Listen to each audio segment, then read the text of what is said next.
காங்கிரசின் தேசிய பட்டியல் நாடாளுமன்ற உறுப்பினர் பதவி இம்முறை மட்டக்களப்பு மாவட்டத்தின் ஏறாவூர் நகருக்கு வழங்கப்பட்டுள்ளது.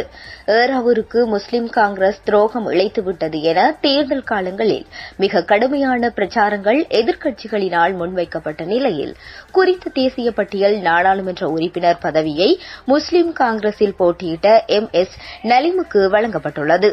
ஏறாவூர் நகரின் தவிசாளராக இருந்து முஸ்லிம் காங்கிரஸில் போட்டியிட்ட MS நலிம் நாடாளுமன்ற தேர்தலில் முஸ்லிம் காங்கிரஸில் போட்டியிட்டு பெற்ற ஹிஸ்புல்லாவுக்கு அடுத்து அதிகூடிய விருப்பு வாக்குகளை பெற்றிருந்த நலிம் அவர்கள் மட்டக்களப்பு மாவட்டத்தில் முஸ்லிம் காங்கிரஸ் ஒரு ஆசனத்தை பெறுவதற்கும் துணை நின்றவர் என்பதனால் இம்முறை ஏறாவூர் நகருக்கு முஸ்லிம் காங்கிரசின் தேசிய பட்டியல் ஆசனத்தை அதன் தலைவர் ரவுஹ் ஹக்கீம் வழங்கியுள்ளதாக கட்சியின் ஆதரவாளர்கள் தெரிவித்துள்ளனர். மட்டக்களப்பு மாவட்டத்தில் போட்டியிட்ட ஸ்ரீலங்கா முஸ்லிம் காங்கிரஸ் 40,139